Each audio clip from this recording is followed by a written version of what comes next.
Hi guys, bridge के बारे में बात करें तो इंडिया के अंदर पड़ता है कलकत्ता सिटी का ब्रिज, हावड़ा ब्रिज, जो ऑल वर्ल्ड में लेके तीसरे नंबर पे पड़ता है, जो सबसे बेहतरीन इंजीनियरिंग का नमूना है।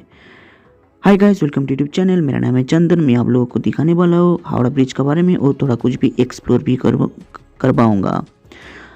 चलो मिलते हैं ब्लॉग में। हावड़ा ब्रिज बनाने के लिए दो तीन तो रीज़न था। एक रीज़न था हुगली सिटी को कलकत्ता सिटी के अंदर जोड़ना। इसलिए पहले ज़माने में हुगली सिटी से कलकत्ता सिटी जाने के लिए ऐसा कुछ भी ब्रिज भी नहीं था, इसलिए वो सिर्फ नाव से इस पार से उस पार जाना पड़ता था। टाइम ऑल इंडिया के ऊपर ब्रिटिश गवर्नमेंट का कंट्रोल था, इसलिए ब्रिटिश गवर्नमेंट वो वेस्ट बंगाल का सरकार मिलके एक पीपे पुल का निर्माण करने के लिए डिसाइड किया। 1871 में नॉर्मल सा टेंडर जारी किया, जो ब्रैडफील्ड लेस्ली ने इस टेंडर को बनाया। ब्रैडफील्ड लेस्ली ने एक पीपे पुल के एक ब्रिज का निर्माण किया। इस ब्रिज बनाने के लिए 22 लाख का लागत आई थी। ये ब्रिज लंबाई में था 1528 किलोमीटर और चौड़ाई में था 62 किलोमीटर। ये ब्रिज जैसे ही बन के तैयार हुआ उसके बाद 1906 में ये हावड़ा स्टेशन का स्थापित हुआ। हावड़ा स्टेशन जैसे ही स्थापित हुआ ऐसे ही इस पुल का ऊपर बहुत प्रेशर पड़ने लगा, क्योंकि इस पुल का ऊपर पहले से ज़्यादा आवाजाही करने लगा और इसलिए ब्रिटिश गवर्नमेंट ने फिर से एक नया टेंडर जारी किया और इस ब्रिज को चेंज करके फ्लोटिंग ब्रिज बनाने के लिए। लेकिन उस टाइम पे सेकेंड वर्ल्ड वॉर चल रहा था, इसलिए ये काम बहुत पीछे हो गया। लेकिन जैसे ही वक्त बीतता गया ऐसे एक नया टेंडर जारी किया गया हावड़ा ब्रिज बनाने के लिए। एवं ब्रिटिश गवर्नमेंट ने हावड़ा ब्रिज बनाने के लिए जर्मन को चुना। जर्मनी को इस टेंडर दिया था, लेकिन जर्मनी ने कम पैसा से इस टेंडर भरने के कारण उतना पसंद नहीं हुआ ब्रिटिश गवर्नमेंट को, क्योंकि उस टाइम सेकेंड वर्ल्ड वॉर चल रहा था, इसलिए जर्मनी के ऊपर उतना ट्रस्ट भी नहीं था। इसलिए जर्मनी को इस टेंडर से हटा के ब्रेडफोर्ड और जोसेफ को दिया गया। एवं ब्रेडफोर्ड जोसेफ का सबसे बड़ा चैलेंजेस था 26,500 मेट्रिक टन का स्टील ले आना, क्योंकि इस ब्रिज बनाने के लिए ये इतना सारा स्टील एक साथ इकट्ठा करना और ले आना बहुत मुश्किल काम था। इसलिए ब्रिटिश गवर्नमेंट ने इंडिया का बेस्ट कंपनी टाटा बिरला को चुना। टाटा बिरला ने 23,500 मेट्रिक टन का स्टील का सप्लाई किया था। लेकिन ब्रिटिश गवर्नमेंट का इस पुल बनाने के लिए सबसे बड़ा शर्त था, जो इस पुल का नीचे में कोई खंबा नहीं होगा। ऐसे कोई खंबा नहीं होगा, क्योंकि इस पुल के नीचे से कोई भी कार्गो शिप से लेके कोई भी शिप आवाजाही करने के टाइम कोई दिक्कत ना हो। इसलिए ब्रिटिश गवर्नमेंट डिसाइड किया इस पुल के नीचे कोई खंबा नहीं रहेगा। इसलिए जब इंजीनियर ने इस ब्रिज बनाने के लिए नक्शा तैयार किया, तब इस ब्रिज को कैंटिलीवर ब्रिज बनाने के लिए डिसाइड किया। कैंटिलीवर ब्रिज होता है जो मिडिल में खंबा नहीं होगा, क्योंकि इस ब्रिज का दो तरफ उस पार में दो खंबे, इस पार में दो खंबे, ये सिर्फ चार खंबे का ऊपर ही ये ब्रिज खड़ा रहेगा। ये हावड़ा ब्रिज जब बनके तैयार हुआ, ये लंबाई में था 1500 फुट और चौड़ाई में था 280 फुट। उसके बाद ब्रिज जब बनके तैयार हुआ, इस ब्रिज में इतना कुछ धूमधाम से इसका ओपनिंग बस सेलिब्रेशन नहीं हुआ, क्योंकि उस टाइम सेकेंड वर्ल्ड वॉर चल रहा था और जापान ने बहुत बार इस ब्रिज का ऊपर बमबारी भी किया, लेकिन इतना कुछ इस ब्रिज का नुकसान भी नहीं हुआ। इसलिए ब्रिटिश गवर्नमेंट 26 जनवरी 1943 को नाइट में नॉर्मली ओपन करके छोड़ दिया।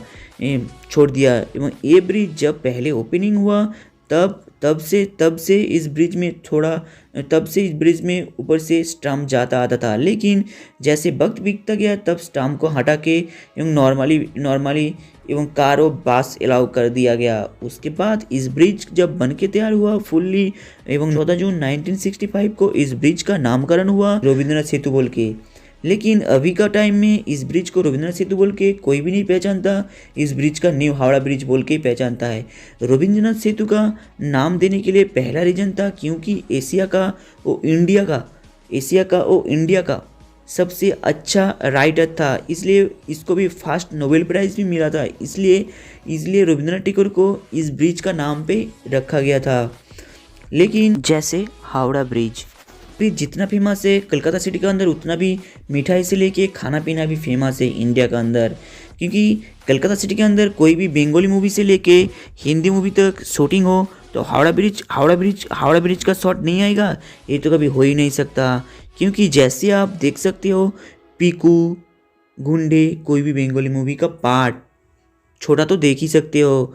इसलिए और भी मानना जाता है इस ब्रिज का अंदर कोई भी चाबी है जो ब्रिटिश गवर्नमेंट ने इंडिया गवर्नमेंट को नहीं सौंपा, क्योंकि माना जाता है इस चाबी से ए ब्रिज का मिडिल में फोल्डिंग हो सकता है, क्योंकि ब्रिटिश गवर्नमेंट चाहता था इस ब्रिज का नीचे से कोई भी गारगोशी आवाजाही करने के टाइम कोई दिक्कत ना हो। लेकिन ये कितना सच है चाबी के मामले में, वो तो ब्रिटिश गवर्नमेंट और इंडियन सरकार को पता है, लेकिन अभी तक इसका कोई अच्छे से जांच भी नहीं हुआ। इसलिए और भी एक मान्यता है इस ब्रिज कभी टूटेगा तो 12 बजे टूटेगा, लेकिन 12 बजे रात 12 बजे क्या दोपहर 12 बजे क्या नाइट 12 बजे ये तो अभी नहीं पता है। लेकिन इस वाला रूल को कोई फॉलो भी नहीं करता। एक टाइम 2005 में इस ब्रिज का नीचे से एक कार्गो शिप निकलने वाला था, लेकिन मिडिल में अटक जाने से ये ब्रिज का अंदर थोड़ा बहुत नुकसान भी हुआ। लेकिन उस टाइम से इस ब्रिज का वेस्ट बंगाल का गवर्नमेंट का मानना है ये ब्रिज टूटने वाला है, क्योंकि इस ब्रिज का रीज़न था ये ब्रिज का बहुत सारे खंभे पे जंग लगने स्टार्ट हो गया।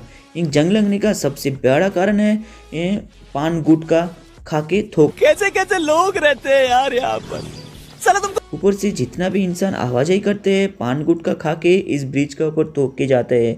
इसलिए और इस ब्रिज का ऊपर जितना भी पक्षी बैठता है उसका गंदगी से भी बहुत केमिकल रिएक्शन होता है। इसलिए जब 2012 में वेस्ट बंगाल का सरकार इस ब्रिज को रिव्यू करने निकला, तब पाया गया कि इस ब्रिज में हर 2-3 साल के अंदर एक थोड़ा मोटाई से पतला हो रहा है इसका खंभे। इसलिए 800 मेट्रिक टन का स्टील घट रहा है, क्योंकि इतना सारे जंग लगने के कारण ये ब्रिज का वेट कम रहा है।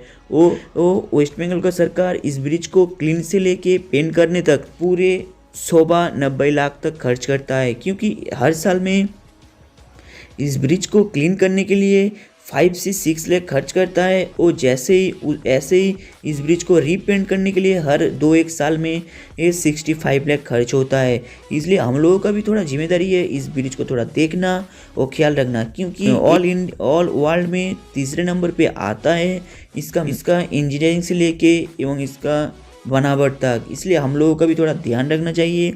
इसलिए हाय गाइस, मेरा वीडियो अच्छा लग रहा है तो लाइक एंड कमेंट कर देना, सब्सक्राइब भी कर देना, और भी कुछ जानकारी चाहिए तो कमेंट बॉक्स में लिख देना। चलो मिलते हैं नेक्स्ट ऐसे स्टोरी पे।